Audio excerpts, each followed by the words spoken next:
সাধারণত শীত মৌসুমে ভারতের রাজধানী দিল্লির বাতাসের মান চরম পর্যায়ে থাকে। কয়েক সপ্তাহ ধরেই নয়াদিল্লির বায়ুর মানসূচক 400-র কাছাকাছি, যা গুরুতর অবস্থা। এর জেরে নির্মাণ ও শিল্প কারখানার কর্মকাণ্ডের উপর বিধিনিষেধ আরোপ করেছে শহর কর্তৃপক্ষ। তবে শীতকালে শহরের বায়ুর মান চরমে পৌঁছার জন্য দায়ী করা হয় পার্শ্ববর্তী পাঞ্জাব ও হরিয়ানা রাজ্যে কৃষকদের ফসলের খড় পোড়ানোকে। এসব রাজ্যে ধান ও গমের ফসল কাটার পর জমি পরিষ্কার করতে অবশিষ্ট খড় পুড়িয়ে দেওয়ার রীতি চলে আসছে বহু বছর ধরে। এতে দ্রুত জমি পরিষ্কার হলেও পরিবেশের উপর পড়ছে বিরূপ প্রভাব। বিষাক্ত ধোঁয়ায় ছেয়ে যায় দিল্লির আকাশ। প্রতি বছর শুধু পাঞ্জাবেই প্রায় 2 কোটি টন ধানের খড় জমা হয়। বিপুল পরিমাণ এই খড় অপসারণও অনেকটা ব্যয়বহুল, তাই পোড়ানো ছাড়া কৃষকদের বিকল্প থাকে না। 2015 সালে দিল্লির আশপাশের 5টি রাজ্যে খড় পোড়ানোকে অবৈধ ঘোষণা করে ভারত সরকার।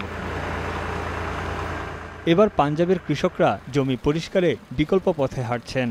ট্রাক্টর চালিত মেশিন দিয়ে অবশিষ্ট খড় সংগ্রহ করে বানানো হচ্ছে আটি। পরে সেগুলো বিক্রি করা হচ্ছে বিভিন্ন কারখানায়, যা থেকে তৈরি করা হচ্ছে বিভিন্ন ধরনের কার্ডবোর্ড। এতে বিকল্প আয়ের সুযোগ হয়েছে কৃষকদের। इससे किसान का भी फायदा है और हमारा भी फायदा है। दूसरा कि यहाँ जो धुएं की जैसे सभी पोल्यूशन हो रहा है, जो ज़्यादा शहरों को नुकसान हो रहा है, उससे हम इसको बचा रहे हैं। बहुत ਵਧੀਆ ਫੀਲ ਹੁੰਦਾ। ਘੱਟੋ ਘੱਟ ਐ ਹੁੰਦਾ ਜਦੋਂ ਕੁਝ ਬੰਦੇ ਕਹਿ ਦਿੰਦੇ ਨੇ ਵੀ ਤੁਸੀਂ ਅੱਗ ਲਾ ਰਹੇ ਹੋ ਕਿ ਨਹੀਂ, ਤਾਂ ਆਪਾਂ ਕਹਿ ਦਿੰਦੇ ਆ ਅਸੀਂ ਅੱਗ ਨਹੀਂ ਲਗਾ ਰਹੇ, ਹਨਾ। তবে ট্রাক্টরের সাহায্যে এসব খড় অপসারণ অনেকটা ব্যয়বহুল, যা সবার পক্ষে ব্যবহার করা সম্ভব হয় না।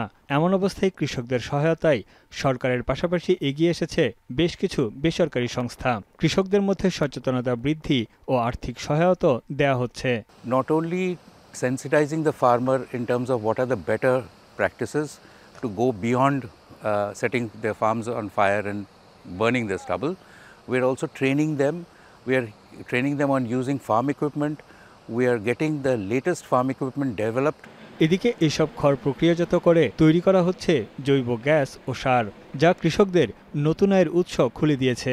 শুধু তাই নয়, বর্জ্য খড় থেকে তৈরি হচ্ছে কার্ডবোর্ড। এতে পরিবেশ রক্ষার পাশাপাশি কর্মসংস্থান হয়েছে বহু মানুষের।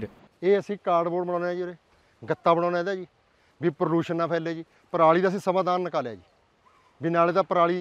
বেসরকারি সংস্থা সিআইআই এর তথ্য মতে এসব উদ্যোগে 2024 সালে 20 লাখ টনের বেশি খড় পোড়ানো রক্ষা পেয়েছে, যা বায়ু দূষণ ও গ্রিনহাউস গ্যাস নির্গমন হ্রাস করেছে উল্লেখযোগ্য হারে। তানভীর চনি, এখন বিশ্ব।